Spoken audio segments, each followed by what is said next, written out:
வணக்கம் நண்பர்களே. இப்போ நம்ம பார்க்குறது ப்ரெஷர் வாஷர் மிஷின். ரொம்ப சவுண்டு வந்துச்சு, நம்மளுக்கு என்னன்றதை கலட்டி பார்க்குறோம்.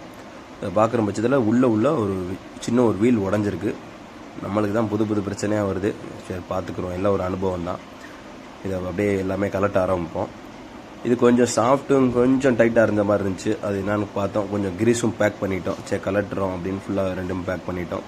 வருஷம் ஆயிடுச்சு, அதனால் ஃபுல்லாகவே பண்ணிவிட்டு உள்ளே ஏற்றுறோம். நல்லா லோடு பண்ணிட்டோம் கிரீஸை. இந்த வீல் தான் நம்மளுக்கு உடஞ்சிருக்கு. இந்த வீல் எப்படி உடையுது அப்படின்னா, நம்மளுக்கு மிஷின் வந்து ஒரே செகண்டு அந்த சுவிட்சு போயிருந்துச்சு அப்படின்னா நின்று ஓடும். அந்த மாதிரி ஸ்பீடாக ஓடும்போது இது வந்து கிராக்காக வாய்ப்பு இருக்குது.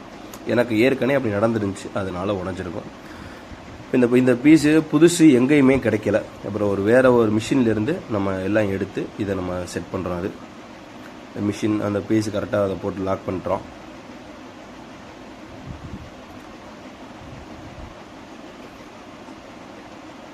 இந்த இதுவும் போட்டுக்கிறோம். இதுக்கு நம்ம ஆயில் வந்து இதுக்கு ஃபுல்லாக ஊற்றணும். அது எப்படி அப்படின்னு பார்த்தீங்கன்னா, ஒரு 80 ஹவர்ஸ் மிஷின் ஓடும் பட்சத்தில் நம்ம ஒரு ஆயில் மாற்றிக்கிறது நல்லது. நம்ம ஆயில் மாற்றாமல் இருந்தால் இன்னும் போகிறதுக்கு வாய்ப்பு இருக்குது. அதனால் கொஞ்சம் ஆயிலில் மாற்றுறது கொஞ்சம் கவனம் பண்ணிக்கோங்க. அவன் சொல்கிற கம்பெனிக்காரன் சொல்கிறது 80, நம்ம ஒரு 30 ஹவர் நம்ம 40 ஹவர்லேயே மாற்றுறது நம்ம நல்லாயிருக்கும். பிஸ்டனுக்கு லைஃப் இருக்கும். பிஸ்டனை நம்ம அதே மாட்டிக்கிறோம் ஈவனாக.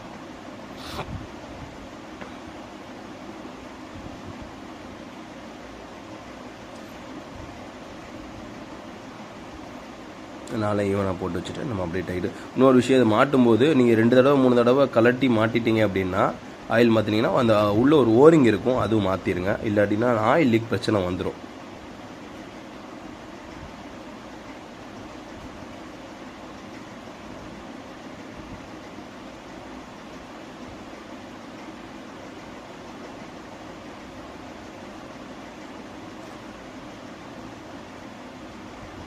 நாளை இதமாக டைட் வச்சுட்டு ஃபைனலாக நம்ம டைட் வைக்க போகிறோம். அதை